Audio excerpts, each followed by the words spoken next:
안녕하십니까. 감사스마일입니다. 간만에 방송하게 됐습니다.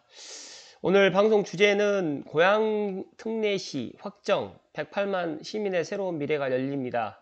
고양시 특례시가 되면 무엇이 좋아질까요? 에 대해서 감사스마일 주관적인 생각을 한번 이야기 드려보겠습니다.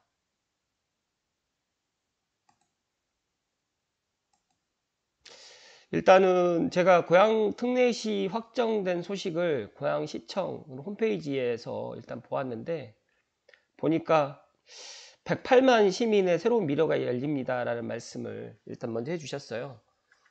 그 부분에 있어가지고 정말 개인적으로 정말 박수를 갖다가 보내고 저도 상당히 기쁘게 생각합니다. 고향 특례시 관련해가지고 제가 2019년도에도 블로그에 포스팅을 한번 했었던 기억이 있었는데 20대 국회에서는 넘지 못하고 21대 이 코로나 시국에서 아무래도 늦게 고향 특례시가 발표가 돼서 개인적으로 너무너무 기뻤습니다. 그래서 제가 감사스마일 이야기 채널에 감히 한번 간단하게 한번 이야기를 한번 드려보겠습니다. 일단 시 관계자의 이야기를 잠깐 드리면 고양시는 광역시 규모의 대도시임에도 불구하고 인구 수와 행정 수요 대비 행재정적 권한이 턱없이 적었다. 그리고 과밀 억제 권역이라든지 개발 제한 구역, 군사 보호 구역 3중 규제로 자족 도시로 나가는데 큰 제약을 받아왔다라는 이야기를 시 관계자가 이야기하시는데 감사 스마일이 생각했을 때도 상당히 이런 부분에 있어서 조금 불이익을 많이 받지 않았나라는 이야기를 다시 한번 드리고요.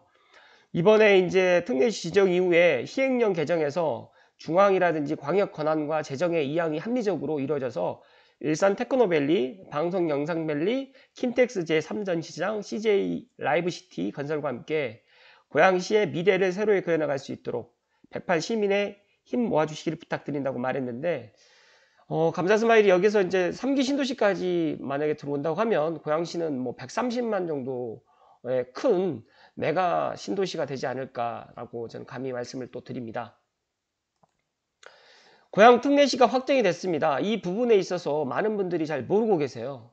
이게 무엇이 달라지는지를 잘 모르시니까 제가 뭐 간단하게 이제 신문 기사라든지 일단 고양시청에 있는 이런 자료를 가지고 제가 간단하게 이야기를 드리겠지만 일단은 광역시하고 일반시 사이에 있습니다. 특례시는. 근데 광역시하고 일반시 사이에 인구 100만 이상이 되는 도시만 지금 특례시로 지정이 됐습니다. 많은 분들이 특례시가 되게 되면 세금 걱정이 많지 않을까라고 걱정을 하시는데 세금 걱정이 더 줄어듭니다. 그리고 더 나아가서 도시 규모에 어울리는 자치제도가 적용되어서 고양시가 지금 현재는 일산, 동구, 서구, 덕양구로 지금 3개구가 되어 있지만 감사스마일 개인적인 생각은 4개구로 확장되지 않을까라는 또 생각을 갖고 있고요. 또 늘어나는 인구만큼 재정도 당연히 늘어나야 된다라는 이야기를 드립니다. 그리고 현재 이제 뭐 어떤 문제들을 안고 있나 그리고 여러 가지로 이제 고향 특례시가 되면 이렇게 달라진다라는 이야기를 해 주셨는데 간단하게 먼저 지방 재정이 올라가고요. 복지 혜택이 또 증가되고 자치 권한이 늘어납니다. 그리고 지역 경제라든지 도시 경쟁력이 아무래도 일반 고양시에 있을 때보다 훨씬 더 뛰어나게 상승되지 않을까라는 생각을 갖고 있습니다. 그래서 이제 많은 분들이 기대를 많이 하고 있고요. 또 고양시 전체 고양시장님부터 시작해서 고양시 뭐 국회의원 모든 분들이 다 힘을 모아서 내년 2021년에 이제 준비를 해서 2022년도에 이제 고양 특례시가 지정이 되거든요. 그 부분에 있어서 또 뒤에 제가 자료를 가지고 또 간단하게 설명을 또 드리겠습니다. 특례시란 기초자치단체 지위를 유지하면서 광역시급 위상에 걸맞은 뭐 앞에서도 말씀드렸던 내용인데 일단 2020년 12월 9일 인구가 100만 명 이상 대도시에 특례시 명칭이 부여하게 되었습니다. 4개의 도시를 말씀을 드리면 다들 알고 계시겠지만 수원시, 그리고 고양시, 용인시, 창원시가 네 도시가 되고 있고 그 다음 6대 광역시는 인천, 부산, 대구, 광주, 대전, 울산 뭐 다들 알고 계시겠지만 참고로 뭐 이야기를 드렸습니다. 그렇다고 하면 감사 스마일은 뭐 다른 특례시보다 고양시 감사 스마일은 삼성벨트 부동산 전문가고 또 고양시의 홍보 또 대사라고 또 이야기를 감히 드리는데 고양시를 사람들이 잘 모르지 않습니까? 일산은 아는데 고양시는 잘 모르더라고요. 그래서 이런 부분도 안타깝고 덕양구도 사람들이 잘 모릅니다. 그래서 이런 부분도 많이 제가 홍보를 몇 년 전부터 했지만 삼성지구 알림이로 이제 홍보를 많이 했죠. 근데 그러나 지금은 이제 삼성벨트 부동산 전문가로 한 단계 업그레이드가 지금 되어서 또 방송을 또 통해서 말씀드리는데 배경은 정말 울산광역시가 인구가 별 차이가 없습니다. 그렇지만 울산광역시 같은 경우에는 광역시라는 이런 것 때문에 상당히 많은 혜택을 많이 봤어요. 그러나 고양시라든지 뭐 수원시는 광역시가 아니기 때문에 이런 혜택을 많이 못 받았고, 최근에 이제 이런 부분에 2019년도에 20대 국회에서도 이런 이야기를 했었지만 회기가 끝나서 21대 국회로 넘어왔는데 다행스럽게도 21대 국회에 통과가 됐습니다. 그래서 행정이라든지 재정적인 불이익이 이제 큰 상황이어서 이제 이런 부분을 해소할 수 있는 방법이, 그렇다고 해서 광역시가 될 수는 없으니까 일반 시보다는 조금 더 특별 적용이 될 수 있는 특례시가 된 거죠. 그리고 고양시 인구가 2020년 11월 기준으로 107만 8,047명입니다.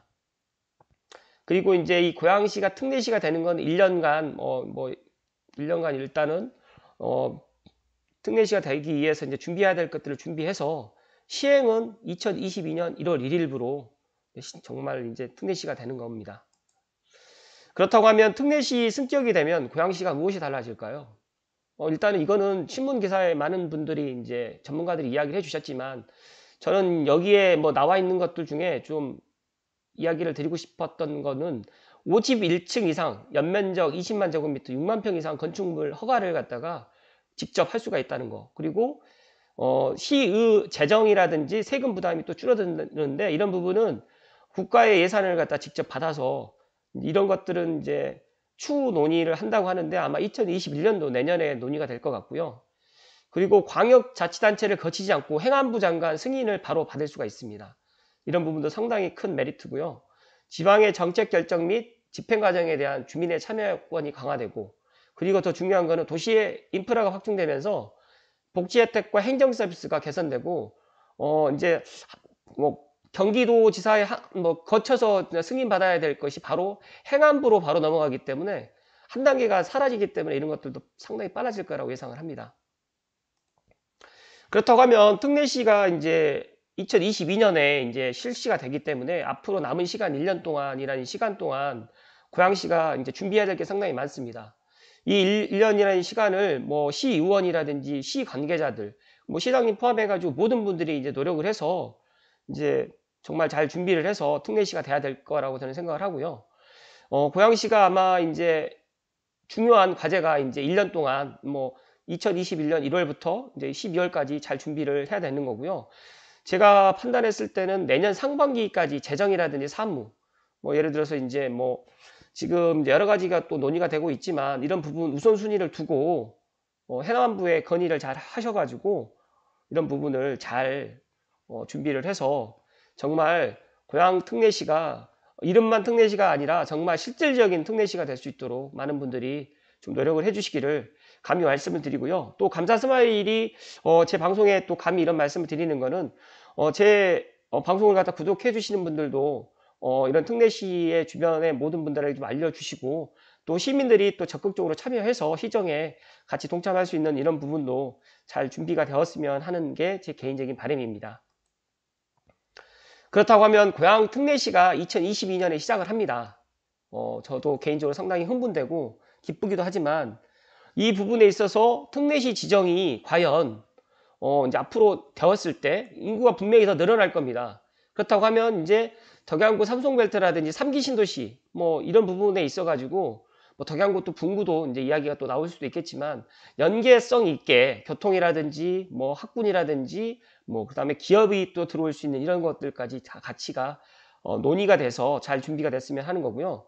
또 이제 여러 가지로 이제 2022년도에 이제 공무원이라든지 예산 등 상대적으로 차별을 받았기 때문에 이런 부분도 꼼꼼하게 잘 짚으셔가지고 이런 부분들이 잘 2022년도에 준비가 됐으면 하는 바람이 있고, 더 나아가서는 이제 자율적인 도시 개발이라든지 기업 친화 도시 구축, 맞춤형 도시 발전 전략을 수립하면 정말 좋을 것 같습니다. 지금 뭐 2030년, 2040년 비전 뭐 고양시를 갖다 이야기를 하는데 2021년도부터 이제 고양시는 뭐 한 단계 이제 발전할 수 있는 토대가 지금 마련됐다라고 감히 생각을 하고요. 또 덕양구 분구가 이제 뭐 주민 공청회가 실시가 돼야 된다고 제가 들었는데, 이런 부분도 만약에 주민들이 코로나 때문에 좀 모이기 힘들다고 하면 뭐 유튜브 방송이라든지 이렇게 공개 방송으로 해서 현실적으로 논의를 해서 덕양구 분구가 어떤 방법으로 분구를 했을 때 가장 좋을 건지, 이런 부분도 잘 논의가 돼서 2021년도에 덕양구 분구도 잘 마무리가 됐으면 하는 바람입니다. 그리고 이제 또 광역시하고 비교해가지고 상대적으로 문턱이 높았던 기초수급자라든지 이런 복지 혜택, 더 나아가서 이제 고양시가 일자리가 없어요. 일자리가 없기 때문에 이거 일자리를 갖다가 마련할 수 있는 여러 가지 방법을 좀 고민을 해봐야 되지 않을까라는 생각을 감사스마일 오늘 방송에 감히 말씀을 드리고요. 고양시가 특례시가 되었을 때 이제 제가 당면 과제로, 이제 제 개인적인 생각입니다. 이거는 제 개인적인 생각인데, 이제 제 개인적인 생각이 뭐 많은 분들이 제 방송에 뭐 여러 가지로 이제 이야기를 해주시게 되면, 이런 부분들이 이제 고양시청이라든지 또 고양시장님이라든지 시의원, 국회의원님들께서도 잘 반영을 해 주실 거라고 생각을 해서 말씀을 드렸는데, 제 방송 댓글에 더 좋은 의견이라든지 아이디어 있으시면 언제든지 환영합니다. 일단은 신분당선 선부연장이 정말 오랜 시간 동안 삼성, 용산에서 삼성까지 연장하는 이 예타 통과가 지금 코로나로 인해 가지고 지금 쉽게 되지 않고 있는데, 내년 정말 내년 뭐 서울시장 뭐 서울이라든지 부산 뭐 재보궐 선거도 있지만, 더 나가서 내후년까지 가지 않고 내년에 어떤 결과가 빨리 도출됐으면 하는 개인적인 바람이고요. 4차 국가철도망 개발 계획 발표가 내년 4월쯤에 있습니다.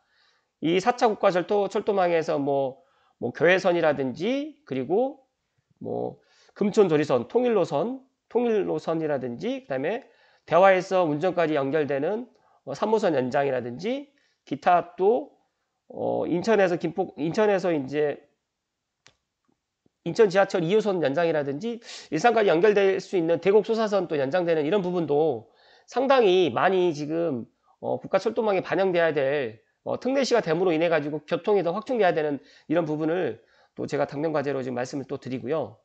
그리고 정말 이 부분은 꼭 좀 이야기를 꼭 하셔야 됩니다. 3기 신도시가 정말 임대라든지 베드타운 되지 않기 위해서는 기업 유치가 꼭 될 수 있도록, 창릉 신도시가 성공적인 신도시가 되기 위해서는 반드시 우수한 기업, 뭐 대기업이 꼭 유치가 돼야 됩니다. 만약에 우리나라 기업이 안 된다고 하면 외국에 있는 기업 유치라도 방안을 강구해서 지역에 있는 국회의원님들, 뭐 제가 알고 있기로 지금 여러 방면에서 많이들 노력하고 계시는 민주당 국회의원님 3분과 그다음에 정의당 국회의원님 1분이 계시는 걸로 알고 있습니다. 4분의 국회의원님께서 당을 떠나서 어떻게 하면 3기 신도시가 성공할 수 있을지, 그리고 기업 유치를 어떻게 하면 국가 정부로부터 얻어낼 수 있는 그런 것들을 최대한 찾아내서 반영을 해 주셔야 될 것 같다라는 말씀을 감히 드리고요. 또 대곡 역세권 개발 사업도 3기 신도시랑 별개로 이런 부분도 잘 추진이 되었으면 하고요. 앞에서도 이야기 드렸지만 3호선 연장, 그리고 대곡 소사선이 지금 원래 내년에 이제 개통을 하기로 했다가 좀 1년 정도 딜레이 된다라고 제가 알고 있는데, 이 부분도, 그리고 내년에 또 월드컵 대교도 지금 개통이 될 계획인데, 이런 부분들도 빨리 개통이 돼서 고양시가 특례시가 되기 전에 이런 것들이 하나하나씩 잘 이루어졌으면 하는 바람이고요. 고양시 덕양구 분구는 정말 내년에 어떤 결과가 꼭 도출됐으면 하는 게 개인적인 바람입니다. 그리고 고양시 신청사는 지금 제가 생각했을 때 조금 더 빨리 진행됐으면 좋겠는데, 신청사 공사 시작이 2024년을 이야기를 하고 있더라고요. 너무 늦습니다. 그래서 고양시청을 한번 가보시면 정말 기겁을 합니다. 기겁을 해. 웬만한 그런 시청보다 못하는 시청입니다. 주차 부분도 힘들고요. 거기에 업무하시는 고양시에 계시는 공무원들께서 어떻게 보면 참 대단하다는 말씀을 제가 드리고요. 그렇기 때문에 고양시 신청사도 특례시가 내후년에 지금 진행되기 때문에 앞당겨서 신청사도 빨리빨리 진행을 해서 2022년 늦어도 2023년에 공사를 할 수 있도록 그런 기반 그런 이야기들이 토대가 잘 마련돼서 공사가 빨리빨리 진행됐으면 하는 게 개인적인 바람이고요. 제가 감사 스마일이 뭐 오늘 고양시 특례시 관련해 가지고 여러 가지 이야기를 드렸는데, 많은 분들이 고양시 특례시가 되었을 때 어떤 게 좋고 어떤 게 뭐 나쁘고를 떠나서 고양시가 한 단계 더 성장할 수 있고 또 미래로 갈 수 있는 이 서북부의 강한 신도시 그리고 강한 메가도시가 될 수 있다라는 말씀을 다시 한번 드리고요.